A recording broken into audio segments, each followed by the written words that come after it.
speaker literature is on the sideboard over there. I think you will see the institutional literature on the other sideboard. Next, it is my great pleasure to introduce Alon Cape and partner of Emerging Companies and Venture Capital, Farrell Fritz PC, who will speak to us about seed funding and crowdfunding.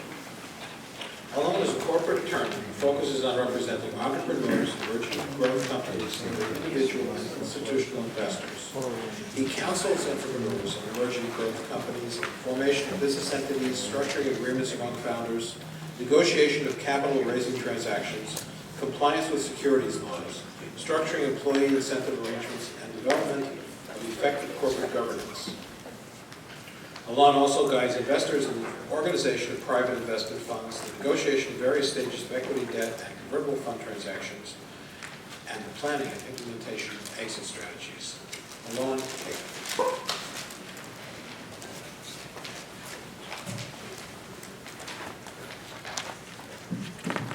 Thank you very much, Larry, and thank you for organizing this event. It's really an honor for me to participate here. I'm sorry I missed the early morning presentations. In addition to what Larry just described about what I do in the office, I also had to play Mr. Mom this morning and take the kids to school.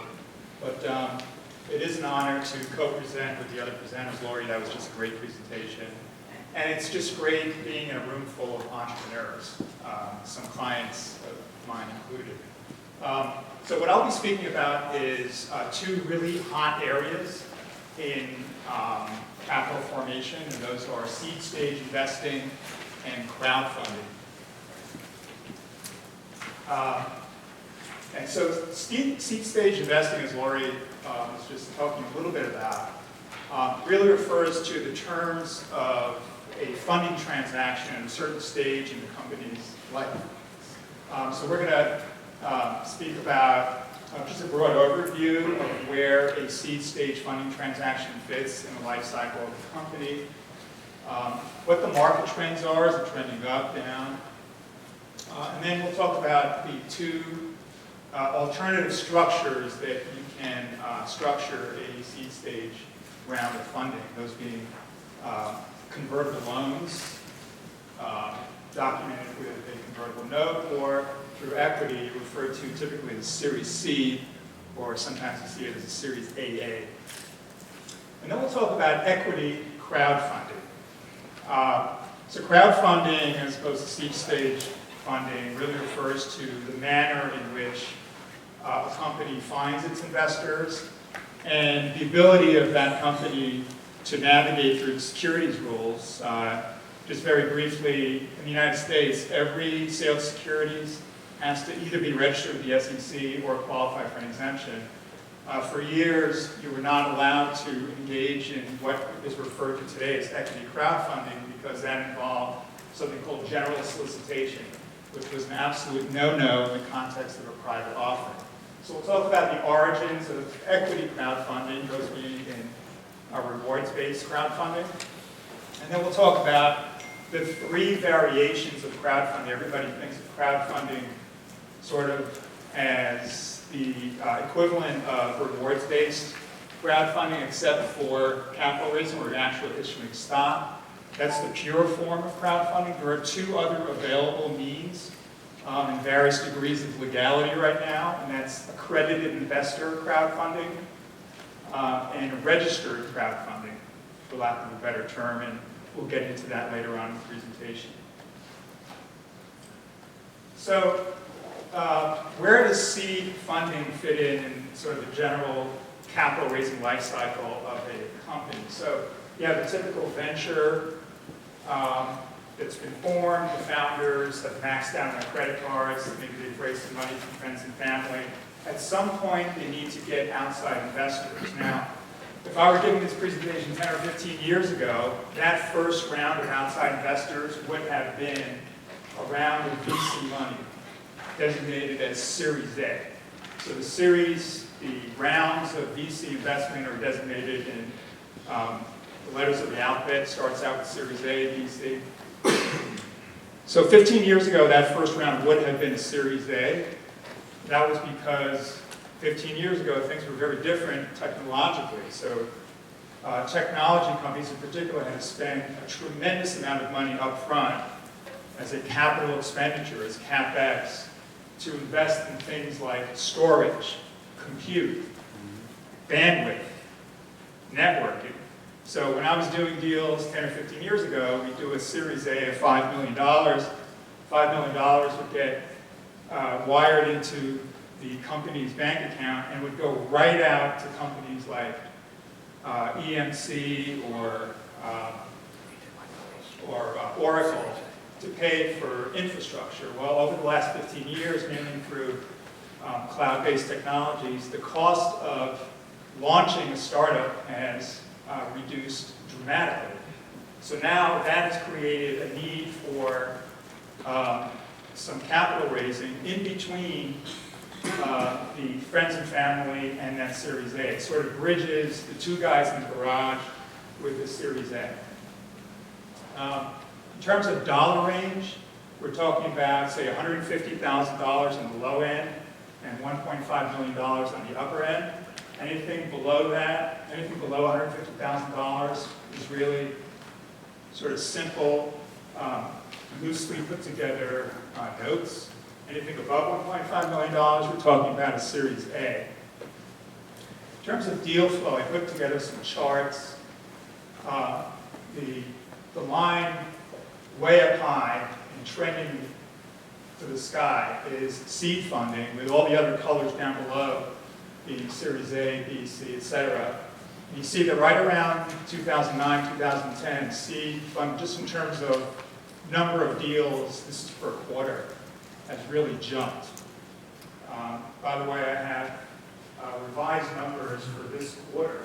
This is hot off the press. It's the same company, Mattermark, that put together these charts.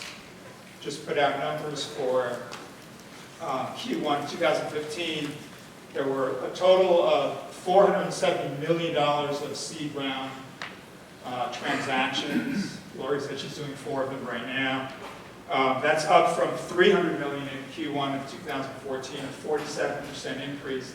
You see towards the end, around 2014, there's been a drop-off in seed fund transactions. In terms of deal volume, at least, there were 317 Series C transactions that were reported in the first quarter of 2015. That's down from 528 in the first quarter of 2014. That's a 67% drop. So it's unclear whether that's a trend, but in any event, as you see the shaded bars going up, shaded bars is the dollar amount. So in terms of dollar amount, that's held pretty steady. It's just the number of deals has dropped. And part of the reason for that is that the seed round transactions are coming more from VC funds that are being set up to invest in seed funding deals. Here you see in 2010 there were only 33 VC funds who declared themselves as being organized for investment in seed transactions, as opposed to, say, 2014, there were 138 VC funds who were so organized. So there are 2 alternative structures, either a convertible loan that converts into equity in the next round, or there's equity that's typically referred to as Series C or Series AA. In terms of documentation, a convertible loan is very simple. That's the argument, the simplicity. You're talking about a convertible note and a note purchase agreement that memorializes the terms of the sale of the note. Equity is a little bit more complicated, but not that much. You need to amend the certificate of incorporation to designate the new round of Series C and to state what the rights are, the preference rights. There's a stock purchase agreement that memorializes the rights. Memorializes the purchase and sale of the Series C stock. And then there's an investor rights agreement that documents the enhanced rights that the investor gets in these deals. The main advantage, as I mentioned, is simplicity. Basically, you focus on the most critical terms at this stage in the startup's life. And most importantly, you can defer the most difficult issue to negotiate, and that's valuation. Basically, you kick the can down the road. It's very difficult at this stage to determine what no one really knows what the true valuation of the company is. So you can defer that issue to a much later round.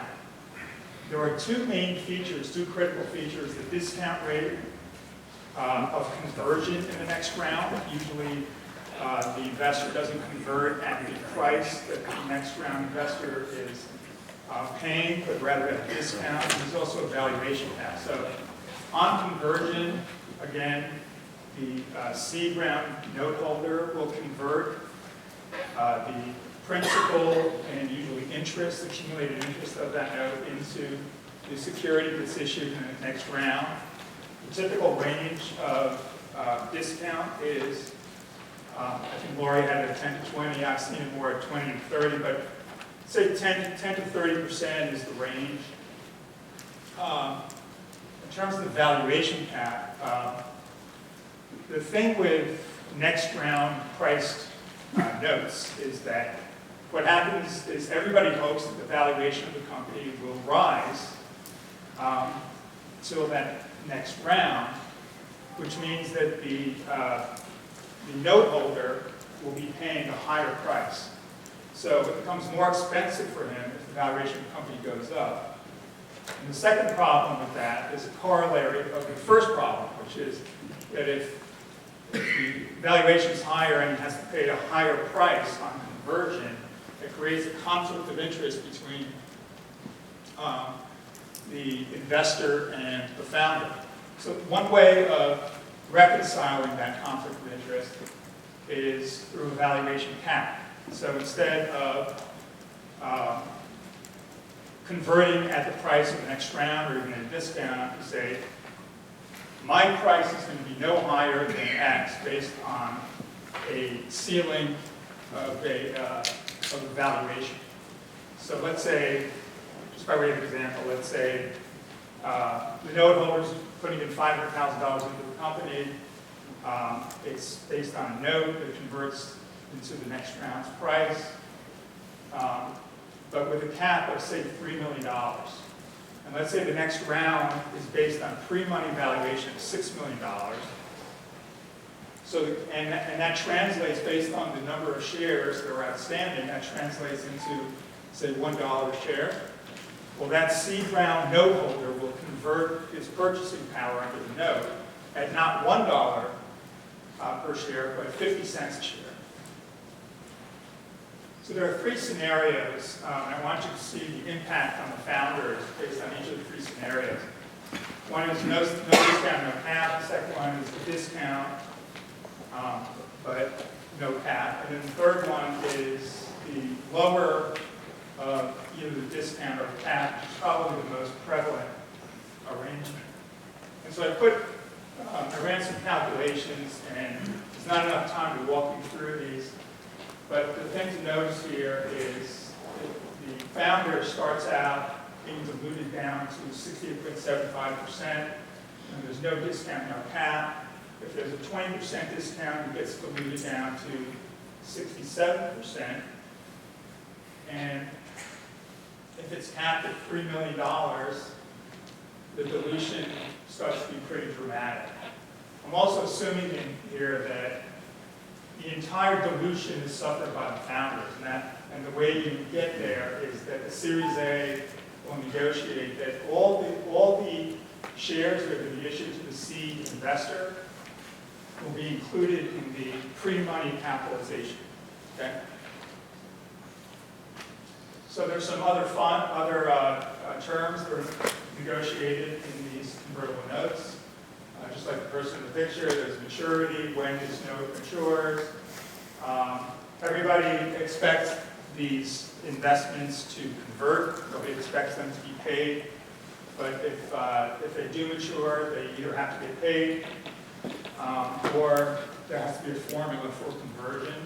The conversion event typically is a qualified funding round. The qualification is usually a minimum amount to be raised. You want it to be robust enough. It's got to be at arm's length. If it's not high enough for an investment in the next round, that usually doesn't qualify because there'll be questions about whether or not it was at arm's length.